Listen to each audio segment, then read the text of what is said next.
Good morning students, मैं आनंद फिदली साहब के सामने फिर प्रस्तुत हूँ 11वीं क्लास में। जैसा कि मैं पढ़ाने जा रहा हूँ वचन, वो है 7वीं क्लास के लिए वचन के बारे में सबसे पहले हम जानेंगे कि वचन का अर्थ क्या होता है। तो सर्वप्रथम वचन का अर्थ होता है संख्या।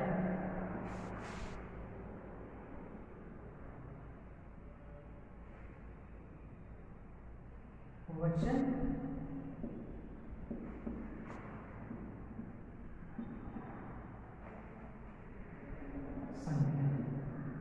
तो वचन का जो अर्थ होता है या आप कह सकते हैं शाब्दिक अर्थ होता है, उसे संख्या कहते हैं। तो जैसा कि मैं बार बार बताता हूँ कि आप या तो मेरी परिभाषा लिखिए या तो किताबी परिभाषा लिखिए। तो सबसे पहले किताबी परिभाषा को हम लोग जान जाए कि शब्द के जिस रूप से उसके एक या अनेक होने का बोध हो उससे वचन कहते हैं। या आप कह सकते हैं कि शब्द के जिस रूप से किसी भी व्यक्ति, वस्तु या स्थान के एक या अनेक होने का बोध होता है उसे हम वचन कहते हैं, यानी एक से अधिक। और हिंदी में वचनों को दो भागों में बांटा गया है, यानी वचन को दो भागों में बांटते हैं। पहला जो है एक वचन, दूसरा बहुवचन। तो अभी हम लोग देखेंगे कि एक वचन क्या है। तो जैसा कि मैं बार बार बताता हूँ, किसी भी व्यक्ति, वस्तु या स्थान के एक होने का बोध होता है उसे हम एक वचन कहते हैं। किताबी परिभाषा में देख ले कि एक प्राणी या एक वस्तु अथवा एक पदार्थ का बोध कराने वाले शब्द को एक वचन कहते हैं। ये किताबी परिभाषा। जैसे किताब में दिया गया है गमला छत पर रखा है, यानी गमला करने का मतलब एक ही गमले के बारे में विचार किया जा रहा है। रवि ने घड़ा तोड़ दिया, यानी एक ही घड़े के बारे में कहा था। गन्ना वो मीठा था, चूहा उतर गया। इन वाक्यों में गमला, घड़ा, गन्ना, चूहा, कुर्ता सभी एक वस्तु या एक प्राणी का बोध करा रहे हैं, अतः ये एक वचन है। अब हम आते हैं बच्चों बहुवचन। एक आप लोगों ने देखिए बहुवचन की। तो बहुवचन क्या है? तो जिस शब्द से किसी भी व्यक्ति, वस्तु या स्थान के एक से अधिक होने का बोध, यानी 2, 3, 4, 5 या जो भी, तो उससे हम बहुवचन करते हैं। किताबी परिभाषा देख ले, एक से अधिक वस्तुओं, प्राणी अथवा पदार्थों का बोध कराने वाले शब्द को बहुवचन करते हैं। जैसे बच्चे कबड्डी खेल रहे हैं, यानी एक बच्चे के बारे में नहीं बताया जा रहा है, बहुत सारे बच्चों के बारे में बताया जा रहा है। मंदीप हिंदी की नई पुस्तकें लाया, तो पुस्तकें यहाँ पर है, एक नहीं लाया, दो नहीं लाया, बहुत सारे लाया, यानी एक से अधिक है। फल पर मक्खियाँ भिनभिना रही हैं। मक्खियाँ, मक्खी एक हो गया, मक्खियाँ बहुत सारे। उसके बाद आंधी से पेड़ की शाखाएं टूट गई। इन वाक्यों में बच्चे, पुस्तक के, मक्खियाँ, शाखाएं एक से अधिक वस्तुओं एवं प्राणियों का बोध करा रहे हैं, अतः यह एक बहुवचन में है। वचन की पहचान। अब हम आते हैं नेक्स्ट में, वचन की पहचान हम कैसे करेंगे। आप ध्यान से देखोगे बच्चे,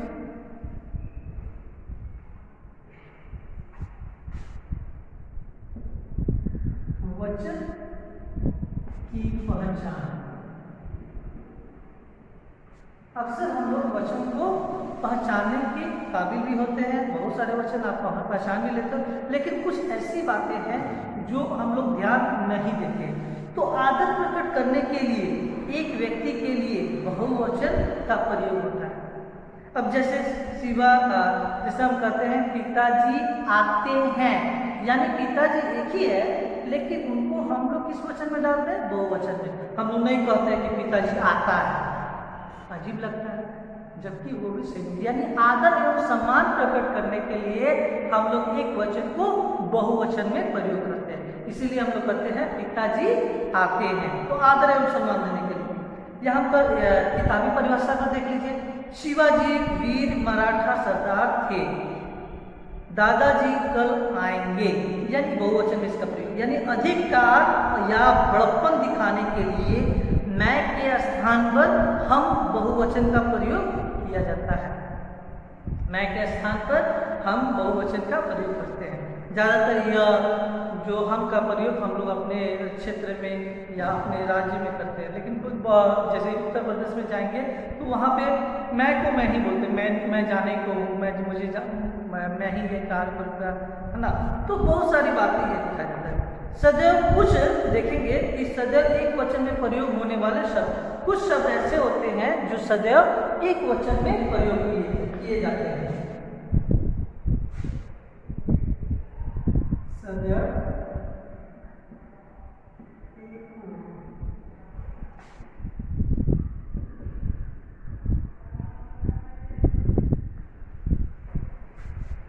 प्रयोग होने वाले शब्द।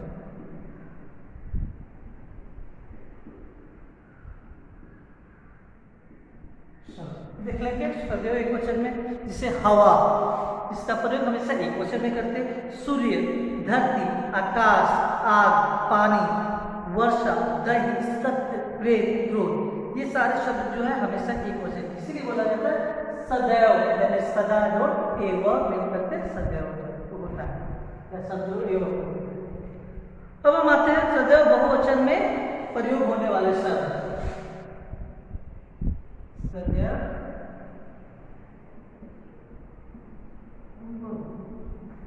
में प्रयोग होने वाले शब्द।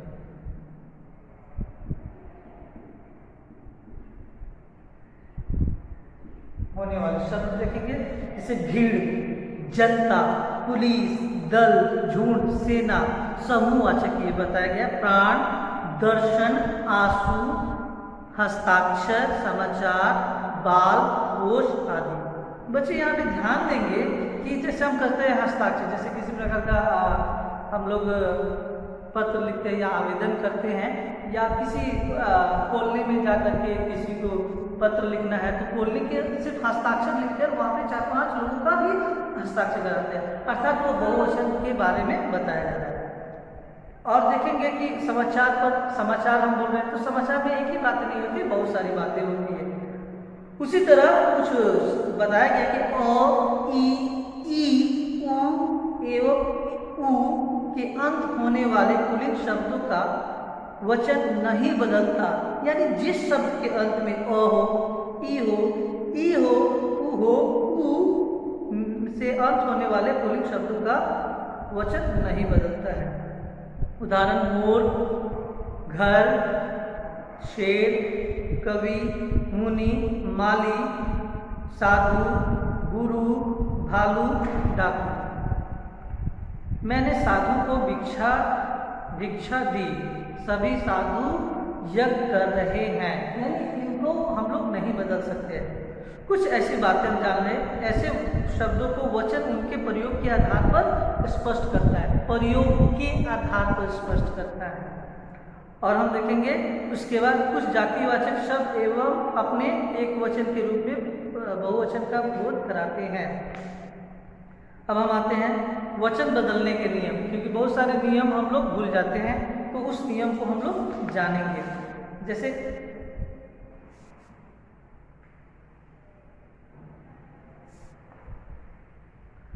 वचन बदलने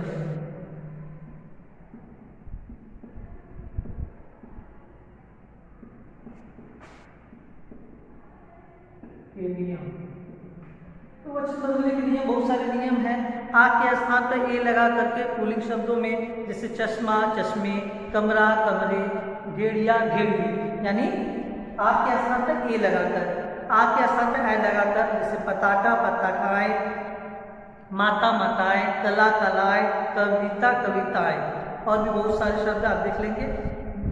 ई, बड़ी ई की जगह इया लगाकर, जैसे पत्नी, पत्नियां, रीति, रीतियां, स्त्री, स्त्रियां, लिपि, लिपियां। यहाँ पर ध्यान देंगे बच्चों कि बड़ी ई को किस में बदल जाता है, छोटी ई में बदल करके यहाँ पर चंद्रबिंदु लगाना। जैसे मिठाई, मिठाई क्या हो जाएगा वो वचन में, मिठाइयाँ, मिठाइयाँ, यानी यहाँ तो बड़ी ई है, तो बड़ी ई को किस में बदल दिया, छोटी ई में, और यहाँ पर चंद्रबिंदु। अगर वो छोटी ई की मात्रा में, तो छोटी की मात्रा में उसको रहने देंगे, उसको चेंज नहीं करेंगे, सिर्फ यहाँ पे चंद्रबिंदु। मकड़ी मकड़ियाँ, बेटी बेटियाँ, नदी नदियाँ इत्यादि बहुत सारे शब्द हैं, इसे आप देख लोगे। उसके बाद अ के स्थान पर ए लगाकर स्त्रीलिंग शब्दों में बदले, जैसे कलम कलमे, आँख आँखें, सड़क सड़कें। उसी तरह बहुत सारे शब्द हैं। आँख को में बदलकर स्त्रीलिंग शब्द बनाना, जैसे चिड़िया तो चिड़िया, बंदरिया बंदरियाँ, चुहिया चुहिया, बिटिया बिटियाँ, यहाँ लगाते हैं। ए जोड़ करके स्त्रीलिंग शब्दों का प्रयोग वस्तु वस्तुएं, ऋतु ऋतुएं, वधु वधुएं। वर्ग लोग जन का गण जोड़ करके, बहुत सारे वर्ग लोग या जन या गण जोड़ करके शब्द बनाते हैं, जैसे गुरु गुरुजन, पाठक पाठक वर्ग, छात्र छात्रगण, अधिकारी अधिकारी वर्ग, दर्शक दर्शकगण, आप लोग। तो इस तरह हम लोगों ने वचन बदलने के नियमों को जान लिए और इसे पहचान लिए कि किस प्रकार हम बहुत सारे शब्दों के वचन बदल सकते हैं। तो बच्चों आप ध्यान में रखोगे कि इनसे संबंधित जो भी प्रश्न आए हैं, वचन किसे कहते हैं, वचन का क्या अर्थ होता है, ये आप लिख लोगे। एक वचन और बहुवचन के परिभाषाएं लिख लोगे और कुछ उदाहरण दे दोगे। आज के लिए इतना ही, तब तक के लिए धन्यवाद। इस चैनल को सब्सक्राइब कीजिए और अपने दोस्तों के साथ शेयर कीजिए।